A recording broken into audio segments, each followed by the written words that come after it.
Hello friends, welcome to back technical wishes. इस video में मैं आपसे शेयर करने वाला हूं कि आप अपने विंडोज़ 11 या 10 कंप्यूटर या लैपटॉप में माइक्रोसॉफ्ट विजुअल C++ को कैसे डाउनलोड और इंस्टॉल कर सकते हैं और इसको डाउनलोड और इंस्टॉल करना क्यों ज़रूरी है। तो गाइस, सिंपली अल्फाज में जान लें कि माइक्रोसॉफ्ट विजुअल C++ को यूज़ किया जाता है जो गेम्स, एप्लीकेशंस और सॉफ्टवेयर हम यूज़ करते हैं उनको बनाने के लिए। ये एक प्रोग्रामिंग लैंग्वेज है जो कि विंडोज़ प्लेटफॉर्म के लिए स्पेशली डिज़ाइन किया गया है। विंडोज़ ऑपरेटिंग सिस्टम में कुछ एसेंशियल लाइब्रेरीज होती हैं जो कि माइक्रोसॉफ्ट C++ से बनाए गए सॉफ्टवेयर या एप्लीकेशंस को सही से रन करने के लिए ज़रूरी होते हैं। अगर आप कोई सॉफ्टवेयर या एप्लीकेशंस यूज़ करते हैं जो कि माइक्रोसॉफ्ट विजुअल C++ से बनाए गए हैं तो आपके सिस्टम में Microsoft visual C++ run time libraries की जरूरत होती है। अगर आपके सिस्टम में ये लाइब्रेरीज ना हो तो आप उस एप्लीकेशन, उस सॉफ्टवेयर, उस गेम को सही तरह से यूज नहीं कर पाएंगे, आपको उनको यूज करने में मुश्किल पेश आएगी।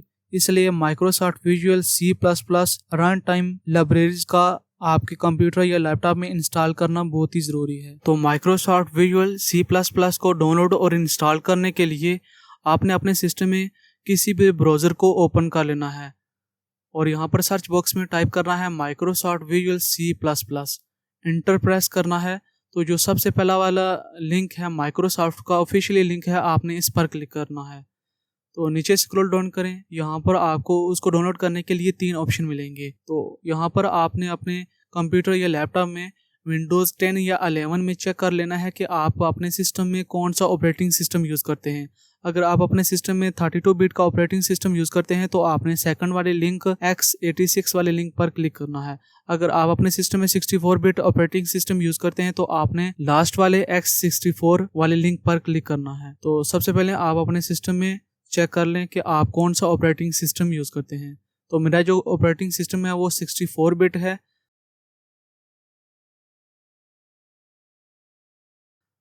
तो मैं लास्ट वाले लिंक पर क्लिक करूंगा तो ये डाउनलोड होना स्टार्ट हो जाएगा। डाउनलोड कंप्लीट होने के बाद आपने इस ऑप्शन पर क्लिक करके इसको ओपन करना है और आई एग्री के ऑप्शन पर चेक मार्क लगाकर इंस्टॉल के ऑप्शन पर क्लिक करना है। तो ये इंस्टॉल होना स्टार्ट हो जाएगा। मेरे सिस्टम में इसका जो सेटअप है सक्सेसफुली इंस्टॉल हो चुका है। इसके बाद आपने अपने सिस्टम को एक बार रीस्टार्ट कर लेना है। तो जैसे आप रीस्टार्ट करके अपने सिस्टम को ओपन करेंगे तो इसके बाद आपने कंट्रोल पैनल में जाना है। तो यहाँ पर आप चेक कर सकते हैं कि मेरे सिस्टम में माइक्रोसॉफ्ट विजुअल C++ सक्सेसफुली हमने इसको अपने सिस्टम में इंस्टॉल कर लिया है।